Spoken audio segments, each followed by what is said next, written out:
My name is Robert Bob Whitman, and 6 months ago, I buried the only person who ever truly understood me. My wife, Elizabeth Liz Whitman, was my partner for 38 years.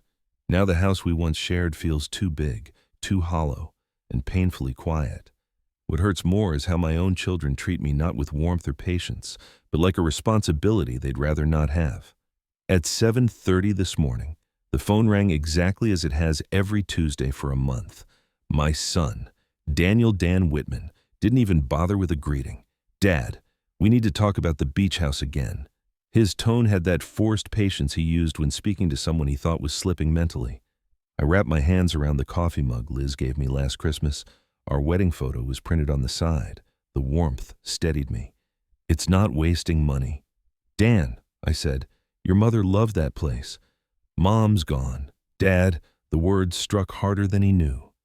"Becky and I think it's time you made practical decisions. You're not using that house. It's costing you money for nothing." Rebecca Becky Whitman, my daughter, had been just as relentless. Every few days she called with the same lecture about long-term planning, as if I were incapable of managing my own life. Dan continued, "You're paying almost $5,000 a year in property taxes alone. Add maintenance, insurance, utilities, Dad. That's nearly $15,000 for a house you haven't visited in decades." He wasn't wrong. I hadn't set foot in the beach house in 26 years. Liz, however, visited 4 times every year: spring, summer, fall, and a winter trip she called her contemplation season. She always asked me to come. I always had reasons not to work: golf, appointments that could have easily been moved. Now, I would give anything to go back in time and say yes. "Your mother put a lot of love into that house," I said, watching a bright red cardinal land on the bird feeder Liz had installed. For a moment it felt like she was saying hello. "Dad, listen to yourself," Dan snapped. "Love doesn't pay bills. Your income is fixed. Healthcare costs are going up. You need to be realistic." That was always his angle, the financial one. He works in real estate development. He sees everything in profit margins. He inherited Liz's sharp mind, but none of her warmth. Then Becky's voice appeared on speaker, as it often did. "Dad, I drove by last month. It's falling apart. The paint's peeling. The gate is rusted. It looks abandoned." My chest tightened. Liz had always kept that place immaculate. If it looked neglected now, it meant another piece of her had disappeared with her. Maybe I should go see it. I said, "Why?" Dan shot back. "Dad, you're 74. You shouldn't be driving 3 hours each way for a house you're planning to sell anyway. Just list it. Let a realtor handle it." He said my age like it was a diagnosis. "The market's good," Becky added. "You could get up to 300,000. That money could help with assisted living when the time comes." Assisted living. They'd been dropping hints for months, as if losing Liz automatically made me incapable of living alone. "I'm not ready for assisted living," I said. "Of course not," Dan replied, patronizing, "but you need to think ahead. Selling the house gives you options." Options. They made it sound like they cared. But I'd seen how Dan lingered over Liz's jewelry when we sorted her things. I'd seen Becky quickly claim Liz's heirloom china for safekeeping. "I need time to think." I said, "Dad." Becky sighed. "You've had 6 months. Had it really been 6 months to me? It felt like days and yet a lifetime." Dan added, "You couldn't even remember if you paid the electric bill yesterday. But you want to hang on to a property that drains $1,000 a month, Dad. We're just concerned about your judgment." That one hit differently. My mind had been foggy since Liz died. Some days I forgot meals. Some days I wandered the house without knowing why. Grief clouds everything. Maybe simplifying things would help. Becky said gently, "You need to focus on taking care of yourself." I hung up soon after, unable to listen anymore. The kitchen felt like a shrine to my wife, her glasses on the counter, her favorite mug in the dish rack. Every object whispered that she had once lived here and that I was living without her.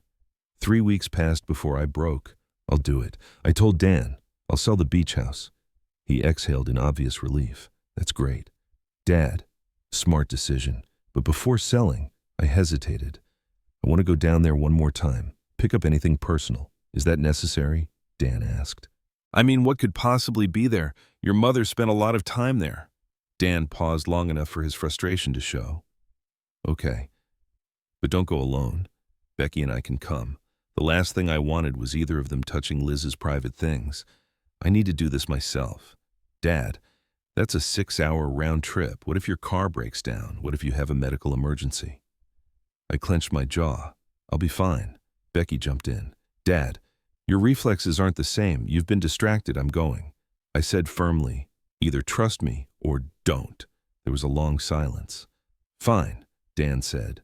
At least text us when you leave and when you get back. I agreed, though it made me feel like a child borrowing the family car. I chose Saturday for the trip. Dan offered to hire someone to drive me. I refused. I needed to face this alone, the night before. I sat in Liz's study flipping through her meticulously kept photo albums. Early years, wedding, the kids when they still adored us. But in later years, something shifted. Liz appeared alone more often, always at the beach house. Her smile looked different there, softer, freer. Something stirred in my chest. What had the beach house meant to her? Why had she chosen solitude there the next morning?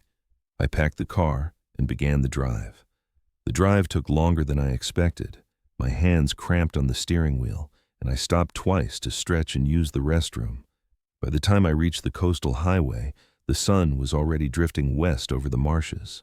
I had forgotten how beautiful this stretch of coastline was, wide flats of tall grass, the distant shimmer of the Atlantic, the lazy sway of palmetto trees. Liz had described it so many times, but I'd never truly listened.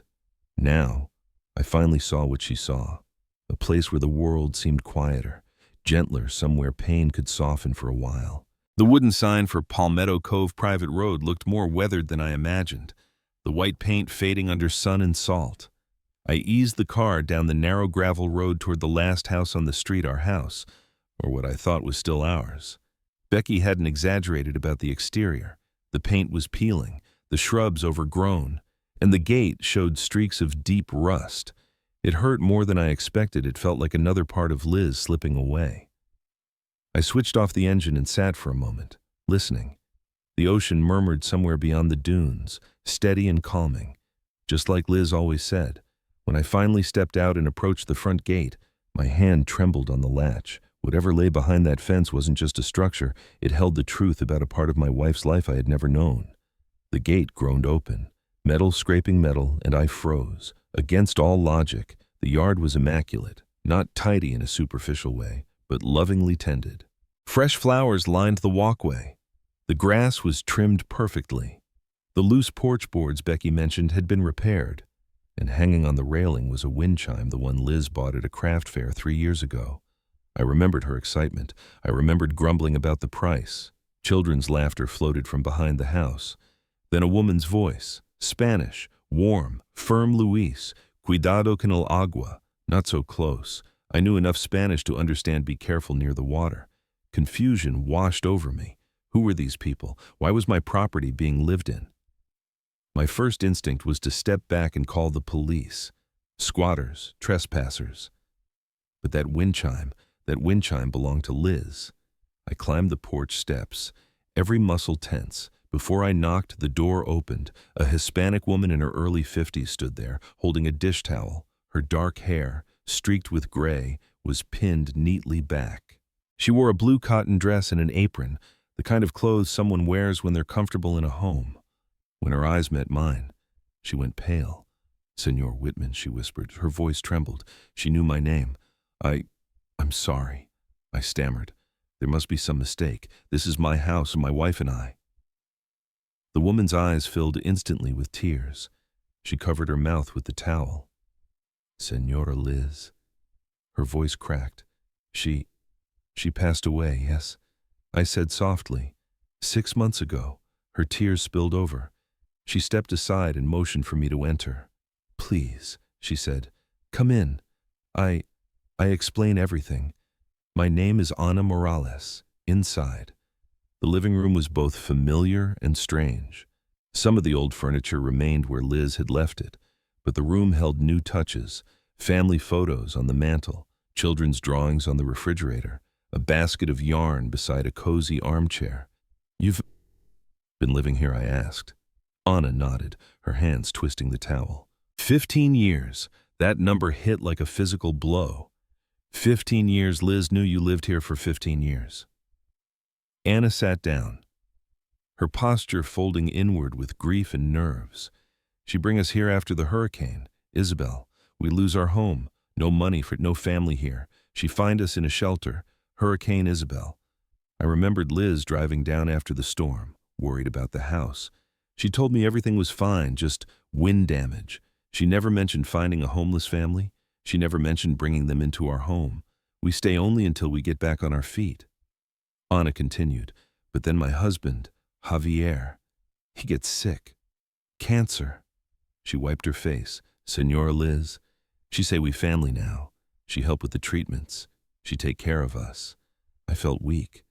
Liz had been financially supporting a family for a decade and a half. Quietly, compassionately, without ever telling me. Where's your husband now? I asked. He passed away 2 years ago, she whispered. Same sickness that takes Senora Liz. The room tilted slightly. Liz had cancer. Liz had been fighting cancer. You didn't know? Anna asked softly. No, I breathed. I didn't. Anna placed a hand over her heart. She fight for 3 years. Chemo in Jacksonville. She stay here when she too sick to drive home. She say she no wanna worry you. She say you already have heavy heart. My throat closed. The idea of Liz suffering alone, hiding her pain from me, was unbearable. Just then, the back door opened and a teenage boy stepped inside. Maybe 15, sunburnt, sandy-haired from the beach, athletic shorts, damp t-shirt. He stopped when he saw me. Mama Luis. Anna said gently, "This is Senor Whitman, Senora Liz's husband." Recognition lit the boy's face. "She talk about you," he said shyly. "A lot." I swallowed hard. Anna touched the boy's shoulder. "Go call your sister, mi amor." As he disappeared down the hall, I looked at Anna. "What else?" I asked. "Please, I need to know everything." Her expression tightened, fear mixed with sadness. "Senor Whitman, your children, they know about us." The floor seemed to vanish beneath my feet. Dan and Becky knew, and they told me nothing. "What did they do?" I asked quietly. Anna's eyes dropped. "They come here after Senora Liz died. They say we must leave. They say you selling the house and we have no right to stay. Dan, he threatened to call immigration." She wiped tears again. "But we wait. We wait to talk to you, out of respect." A deep, quiet anger flooded my chest, not loud, but heavy, steady, and cold. Before I could respond, Anna whispered, "Senora Liz leaves something for you. Letters. Many letters." Anna led me down a short hallway to a bedroom at the back of the house. As soon as she opened the door, something inside me shifted. The room felt like Liz's soft lavender walls, a desk angled toward the ocean light, neatly stacked books, a woven throw blanket she always loved folded at the foot of the bed. It was a sanctuary, a world she had built quietly, privately. On the nightstand stood 2 photographs. One was from our honeymoon, Liz laughing on a pier, wind in her hair, her whole life ahead of her. The second photo nearly broke me. Anna's children, building a sandcastle on our beach. Liz must have taken it herself. "She spent a lot of time here," Anna said softly from the doorway, "especially when the medicine made her tired." She held a small wooden box in her hands, the jewelry box I'd crafted decades ago in a woodworking class. She'd kept it all these years. I never knew what she stored inside. She asked me so tight that if something happened, "Give this to you." Anna said, "But only when you're ready." She set the box on the desk and quietly left the room, closing the door behind her. My hands shook as I lifted the lid. Inside were neatly stacked envelopes, each dated, each addressed to me. The earliest letter was from almost 20 years ago. The most recent, just months before she died. I picked one from the middle, dated 3 years earlier, around the time Anna said Liz had learned the cancer returned. "My dearest Bob, today I found out the cancer is back. Dr. Tai Martinez wants treatment to start immediately. I told him I needed a few days, not because I won't fight, but because I need to figure out how to do this without taking away the peace you finally found in retirement. You're happy now, really happy. I haven't seen you this light in years. Golf with Bill, gardening, those mystery novels you pretend not to get emotional over. I can't ruin that for you. I stopped reading. My chest felt like it was caving in. Liz thought she was protecting me by hiding her illness. I kept going.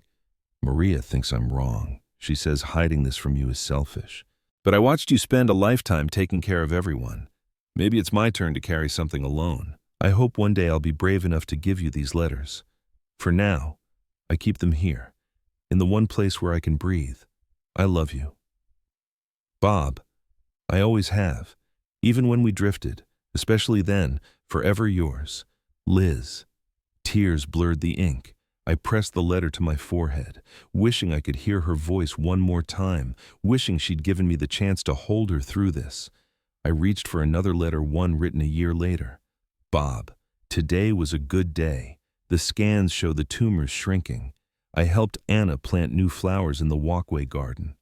Luis braided a bracelet for me. He's getting good at it. Isabella showed me pictures from senior prom. Adrian fixed the porch steps again. You would like them. Bob, they're good kids. They make me laugh in a way I haven't laughed in years. When I'm here, I'm not a patient. I'm not trying to be strong. I'm just Liz. I think about bringing you here sometimes. I imagine you teaching Luis how to fish. I imagine you showing Adrian how to repair a cabinet. But then I remember how uncomfortable you get around new people, how you always feel like a guest in someone else's space. This place is mine. My little piece of freedom, my little secret garden, my breath caught. Secret garden. She had used that phrase whenever she talked about needing space. I never understood. Now I did painfully. A soft knock interrupted my spiraling thoughts. It was Isabella Morales, Anna's daughter. 18, polite, nervous. Senor Whitman. My mom says dinner is ready. If you want to join us. She sounded unsure, like she expected me to snap. But something about the way she stood reminded me of Liz at that age, hopeful, cautious, earnest. I'd like that. I said. In the kitchen, the Morales family gathered around a modest wooden table, warm light, mismatched plates, the smell of cilantro and roasted chicken filling the air. It felt alive in a way my home hadn't felt in years. Senor Whitman, said Adrian, the oldest son, standing to shake my hand. We're sorry to meet under these circumstances. Your wife, she meant the world to us. I nodded, unable to speak. During dinner, they talked like families do about school, work, soccer practice, prom pictures, future plans. I listened quietly, absorbing every detail. These were the people who held my wife when she was too weak to stand, who cooked for her, who sat with her through chemo, who braided her hair when it grew back thin. They weren't strangers. They were her family. Halfway through dessert, Luis looked up from his bowl of flan. Mr. Whitman, are you going to make us leave? Anna gasped. Luis. But I raised a hand. It's okay. The boy waited, wide-eyed. And for the first time since Liz died, I realized the answer wasn't obvious, not to them, not even to me yet. Before I could respond, my phone vibrated on the table non-stop. Messages, calls, one after another. I didn't need to check the screen to know it was Dan and Becky. Luis watched the phone, then watched me. I powered it off. Every Morales child stared at me like I'd just performed magic. I wasn't sure what it meant yet, but I knew this. I wasn't done learning the truth about my wife, not even close. I spent the night in Liz's room. I didn't plan to. I had only meant to rest for a moment, but exhaustion settled into my bones. And before I knew it, the steady whisper of the ocean pulled me into the first peaceful sleep I'd had in months. When I opened my eyes the next morning, sunlight washed through the windows, warm and golden, just as Liz always liked. A knock sounded on the door before it gently opened. Anna stepped inside, holding a mug. Liz's favorite, the blue one with seashells painted around the rim. I thought you might want coffee, she said. I sat up slowly. Thank you. I slept better than I expected. She always sleep better here too, Anna said with a soft smile. Even when she very sick, the words slid straight into my chest. I stared down at the mug, tracing the chipped corner with my thumb. It was strange, hurtful, yet comforting to know Liz had found peace in this room when the rest of her world had grown heavy. Anna, I said, there's something I need to ask you. and I want you to answer honestly." She nodded, folding her hands in front of her. "Do you want to stay in this house? Really stay?" Her gaze drifted to the window overlooking the ocean. "My children grow up here. Senor Whitman, Adrian have his first job at the marina down the road. Isabella go to prom from this house. Luis, he think this is only home he ever had." She paused. "We belong here, but we know it is not ours." Her humility stung me more than any demand ever could. "And me being here?" I asked quietly, "Does that feel strange? Like an intrusion?" "No," she said without hesitation.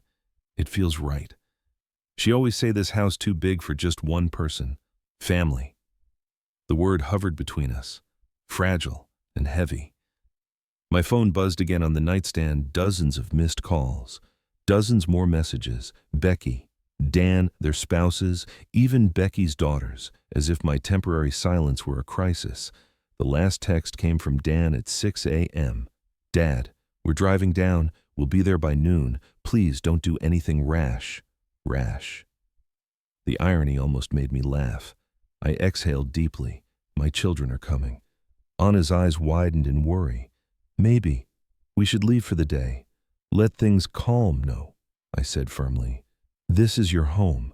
You don't run from your home." Something in my voice surprised even me. Strength I thought I'd lost rose up, steady and clear.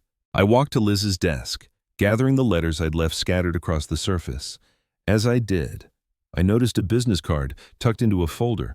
Maggie Callahan, real estate attorney. Liz must have placed it there intentionally. I dialed the number. "Callahan Law. This is Maggie, Ms. Callahan. This is Robert Whitman, Liz Whitman's husband." A sharp intake of breath. "Bob, I'm so sorry." She was remarkable. "What can I help you with?" "I'm at the beach house." I said, "I've learned some things. I need to understand it legally, what my wife arranged. Of course, I have all of Liz's files. I'm in the office today. Could you come by 30 minutes later?" I pulled into the driveway of a renovated Victorian home converted into law offices. Maggie greeted me with a warm handshake and guided me to her desk, already laid out with binders and folders.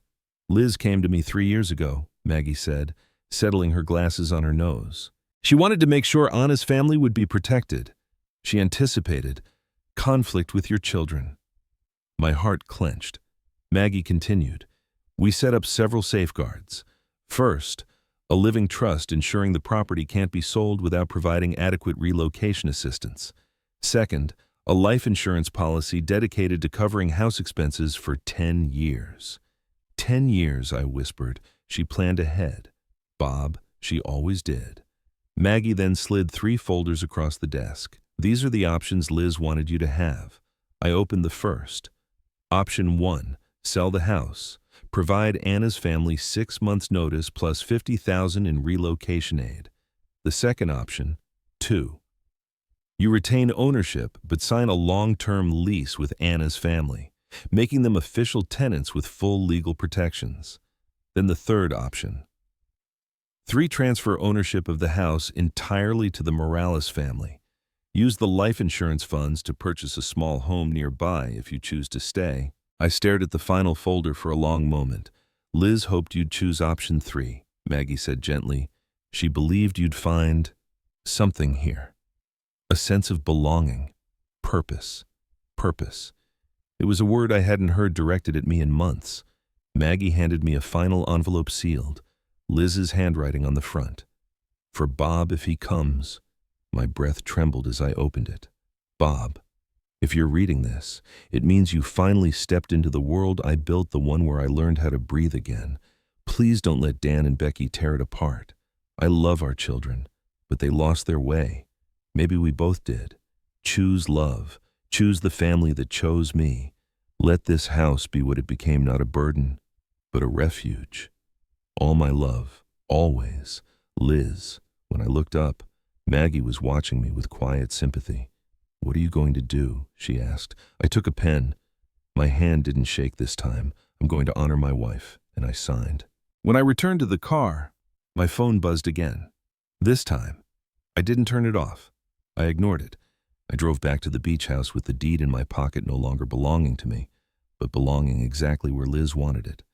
When I pulled into the driveway, two unfamiliar cars were already parked outside the house, Dan's dark SUV and Becky's silver crossover. Even from behind the windshield, I could sense tension humming in the air like static. Through the kitchen window, I saw movement. Dan pacing, Becky with her arms folded tightly across her chest, Luis hovering nervously near the doorway. Anna stood by the counter, her posture straight but trembling slightly, as if preparing for a storm. I stepped onto the porch with the deed in my pocket, not as the homeowner returning, but as someone about to set things right. Anna opened the front door before I even reached it. "They here," she whispered. "I try to keep peace. You shouldn't have to try," I said gently. Inside, Dan turned sharply when he heard my footsteps. "Dad." His voice was clipped with frustration. "Why didn't you answer your phone? We've been worried sick," Becky chimed in instantly. "You can't just disappear like that. We had no idea where you were. And when we showed up here, Dad, these people." She gestured toward Anna and her children as if they were intruders in their home. I held up a hand. "Sit down, all of you." They hesitated, Dan out of defensiveness, Becky out of indignation, but something in my face must have signaled that this wasn't a request. Slowly, stiffly, they sat at the kitchen table. The Morales family stood nearby, unsure whether to stay or leave, until I motioned gently for them to remain. "This concerns all of us," I said. Dan leaned forward. "Dad, whatever you think is happening here, these people—" "Stop." My voice was calm, but it carried weight he wasn't expecting. I looked at Anna. "Would you join us, please, you and your kids?" She nodded, still cautious, and they took seats at the table. Luis sat closest to me, his shoulders tense. Dan exhaled roughly. "Dad, we don't need a group meeting with strangers. They're not strangers," I said quietly. "Not to your mother." Silence snapped through the room. Becky blinked. "What does that mean?" I let the weight of the words settle before continuing. "Your mother lived here for years. She took care of this family, and they took care of her." Dan scoffed. "Dad, they manipulated her. Mom wasn't thinking clearly. You don't know I reached into my jacket pocket and pulled out the small stack of letters. Liz's handwriting on each envelope looked so familiar it made my throat tighten. She wrote to me," I said, "for years. Letters she never sent. Letters she kept here." I placed them on the table. Becky looked at them as if they were evidence in a trial. "What do they say? That she had cancer?" I said. Both of my children froze. Dan's face went blank. Becky's eyes widened, her voice barely a whisper. "What?" "She battled it for 3 years. I continued, quietly, bravely. "And she chose to face it here, in this house, with people who helped her when she was too sick to stand. She didn't tell me. She didn't tell you." Dan shook his head, anger rising. "Why wouldn't she tell us? Why wouldn't she tell you? Because she didn't want to be your burden," I said flatly. "She didn't want her illness to become your inconvenience." Becky flinched as if slapped. Anna spoke softly. "Senora Liz, she no want to make pain for you, for any of you." Dan turned on her instantly. "You don't get to speak for my mother." "Enough!" My fist hit the table so sharply that everyone jumped, myself included. I hadn't raised my voice like that in years. "Sit," I said again, more quietly but with steel. No one moved to argue. I continued. "You two came here after your mother died. You threatened this family. You told them to leave. You tried to hide the truth from me." Becky gasped. "Dad, that's not fair." "It's exactly fair," I snapped. "You knew. You had answers to questions I lost sleep over, and instead of compassion, you chose fear and greed." Dan's jaw clenched. "Dad, we were trying to protect you, protect me from what I asked, from knowing my wife was sick, from the people who took care of her, or from the possibility that this house, the one she loved more than anything, might not end up in your inheritance column." His silence was answer enough. I stood, pulled the deed from my jacket, and placed it carefully on the table. Dan's face drained of color. Becky blinked rapidly. What is that?" "My decision," I said. "The only decision that honors your mother." Becky reached for the document, hands shaking. "Dad, no." "Did you sell?" "I didn't sell it." I said. "I gave it away." She dropped the paper as if burned. Dan's voice was a low, disbelieving rasp. "You Tal gave away a $300,000 property I did." I said, "to the family who made it a home." Becky stared at Anna, then at me. "You're choosing them over us." I looked at my daughter, my little girl, who once held my hand crossing the street, who now measured love in assets. "No," I said softly, "I'm choosing your mother." Silence fell so complete that even the ocean outside felt muted. Anna's hand covered her mouth as tears streamed down her cheeks. Isabella's eyes filled. Louise stared at me with something like awe. Dan pushed back his chair and stood abruptly. "I can't believe this. I can't, Dad. You're making a mistake. A big one." Becky rose too, shaking her head. "I don't understand any of this. I know," I said gently. "But that's because neither of you saw your mother the way she truly was in her last years. These people did. They didn't answer. They couldn't." A minute later, they walked out the door without another word. The house was quiet again, but not empty. Anna reached for the deed with trembling fingers. "Senor Whitman, I don't know how to thank you. You already did," I said softly. "You loved my wife." Luis slipped his hand into mine, awkward, hesitant, sincere. "Mr. Whitman," he asked, "does this mean you're staying?" I looked around the room, the wind chime outside, the sunlight on the walls, the smell of warm food still lingering in the air. I said, "It means I finally found home again."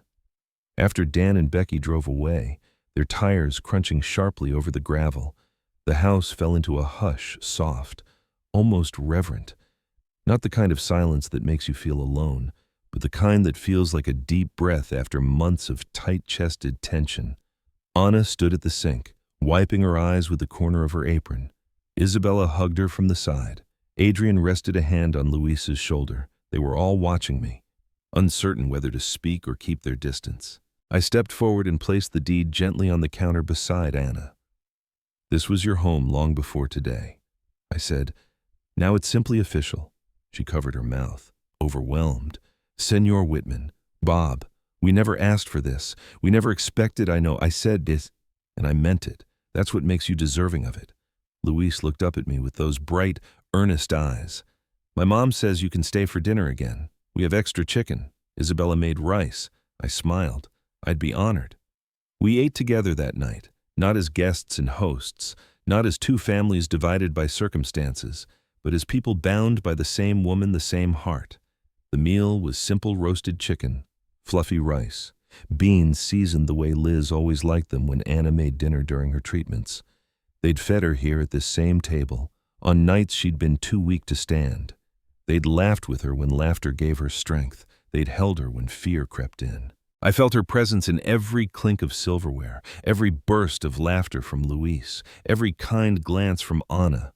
For the first time since she died, I didn't feel like half a person. After dinner, Luis tugged my sleeve.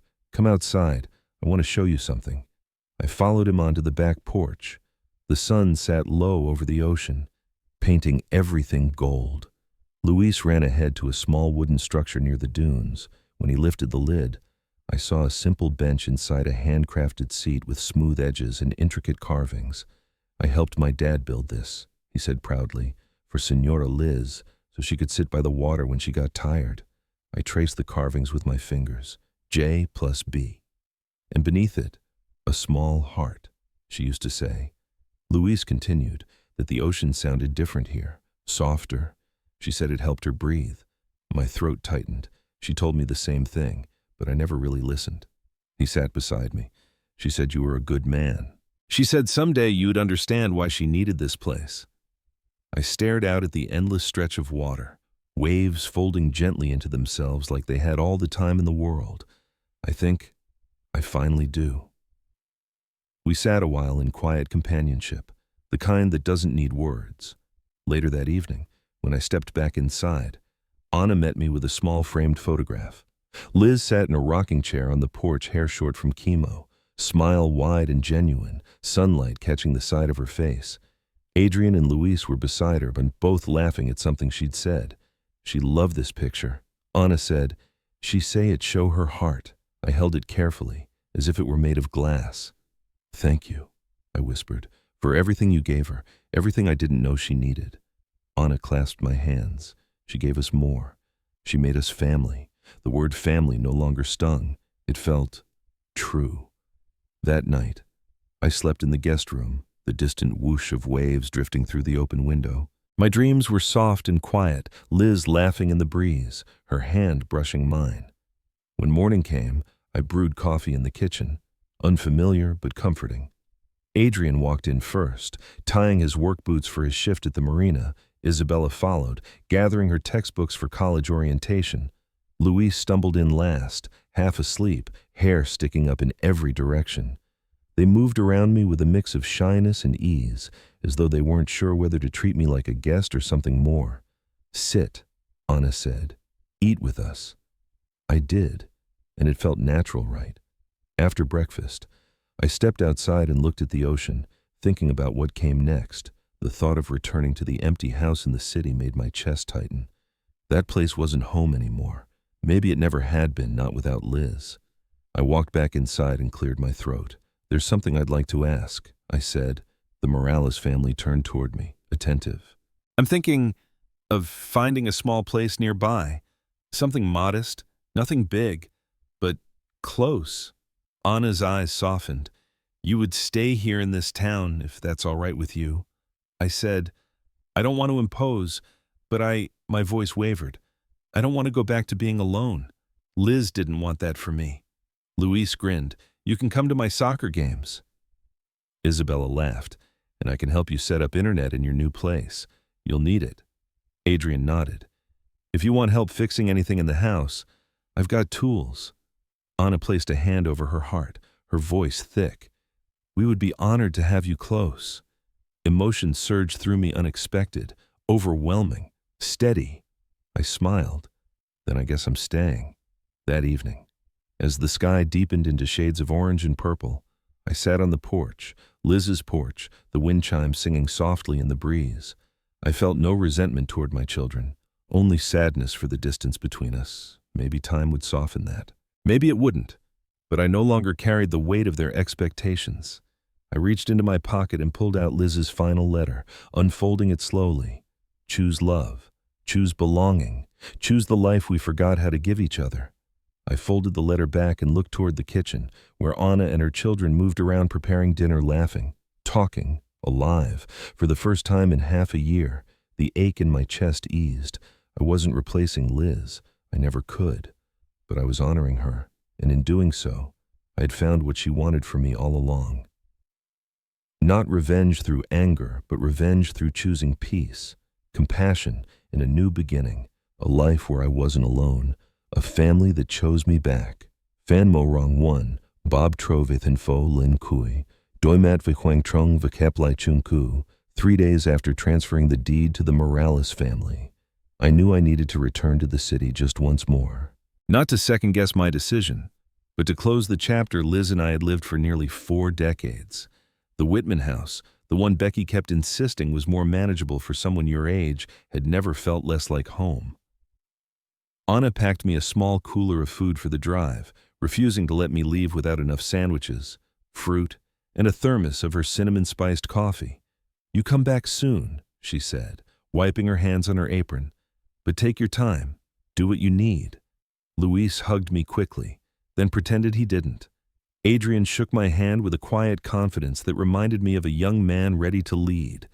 Isabella told me to call her if I needed help setting up my phone again, which made me laugh. Liz always complained I was hopeless with technology.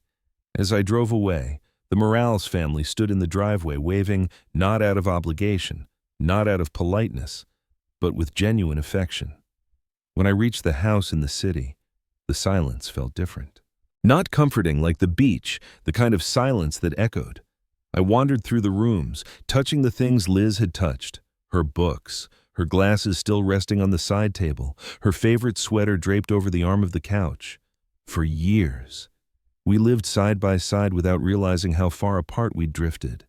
Something inside me softened, almost painfully. I whispered into the empty air, "I'm sorry I didn't see you sooner." Liz.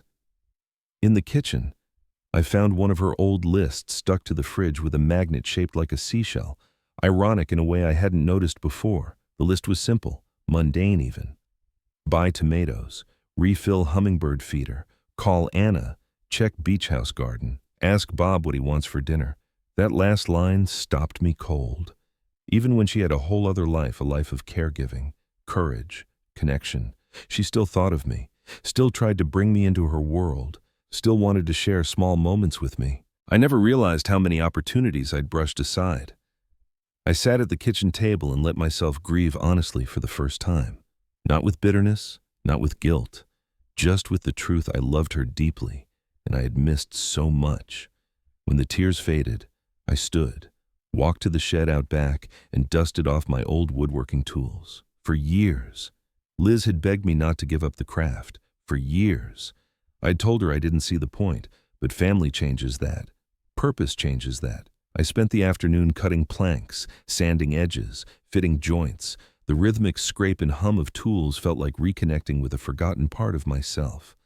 By sundown, I finished a frame, a simple one, sturdy and clean. I placed inside it the photograph Anna had given me Liz on the porch, laughing with the children who had become her second family. The picture glowed in the last light of day. When I returned to the living room, I called a realtor. "I'm ready to list the house," I said. My voice didn't shake. I wasn't running away from my past. I was walking toward my future, toward the family that chose me back. I returned to Palmetto Cove 2 weeks later with my belongings, the framed picture of Liz, and a strange mixture of nerves and hope I hadn't felt in years. The small rental I found, a modest, single-story cottage, sat just 5 minutes from the beach house. Nothing fancy, 1 bedroom, a small porch, and an old oak tree leaning over the yard like it wanted company. Anna and her children helped me move in. Adrian carried the boxes. Isabella set up my Wi-Fi. Luis insisted on arranging my bookshelf alphabetically, because that's how Senora Liz liked hers. It didn't feel like charity. It felt like family. By evening, my cottage was still a mess, but a livable mess. Anna lit a candle in the kitchen, something floral, the kind Liz always favored, and set a pot of arroz con pollo on the stove. "You need dinner after moving," she said matter-of-factly, as if she had been cooking in my kitchen for years. "Sit." After dinner, we all walked to the beach. The sun dipped below the horizon, casting copper light across the water. Isabella snapped pictures on her phone, Adrian skipped stones, and Luis attempted to get me into a soccer juggling competition. I failed miserably, but his laughter filled the air in a way that healed something inside me. As I watched them, the ocean murmuring at our feet, I felt it, the quiet sense of belonging Liz had found here. I finally understood why she kept returning. Days turned into a new kind of routine. I woke early, made coffee, and walked to the Morales home, where Anna always had breakfast waiting, sometimes pancakes, sometimes eggs, sometimes food she insisted wasn't spicy even when it clearly was. In exchange, I fixed whatever needed fixing: a loose cabinet, a squeaky window, a broken porch railing. Adrian asked if I could teach him woodworking. Luis asked if I'd come to watch his soccer games. Isabella asked if I'd look at her college essays, and I found myself saying yes to everything. The empty ache Liz left behind didn't disappear. It grew into something else, a space where new roots could form. One afternoon, while rebuilding an old rocking chair Liz once used on the porch, Anna came outside with a small notebook. This belonged to her. She said gently, "She write ideas here, things she want to do." Inside were dozens of lists, sketches, and notes, Liz's handwriting looping across the pages. Start a community garden, teach kids to read at the library, fix the fence by the dunes, ask Bob to help build a bench for the beach. Maybe he'll say yes this time. I smiled sadly. "Let's do these," I said. Anna looked up. "All of them, yes, all of them. She didn't get the chance, but we can," and we did.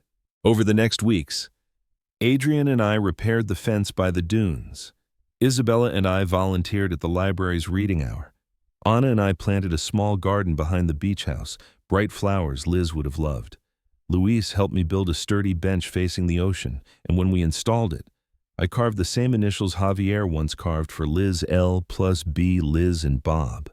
Still a pair, still connected across two worlds. As the town began to recognize me as part of the Morales family, I felt something shift. Not the erasure of my old life, but an expansion. I carried Liz's love forward by loving the people she loved. On a warm evening, as we gathered for dinner, Anna cooking, Isabella setting the table, Adrian teasing Luis, everything bright and alive, I realized something. I was no longer mourning. I was living, not in defiance of my children's choices, not in bitterness for the years lost, but in gratitude for the second chance Liz left for me. A quiet revenge against loneliness, grief, and the hollow inheritance my children once worshipped. A revenge through healing, a revenge through love, a revenge through choosing the life she always hoped I'd find. And as I sat surrounded by the family Liz trusted with her final years, I finally understood the full meaning of her last letter. Choose belonging, choose peace, choose the life we forgot how to give each other. This time, I did.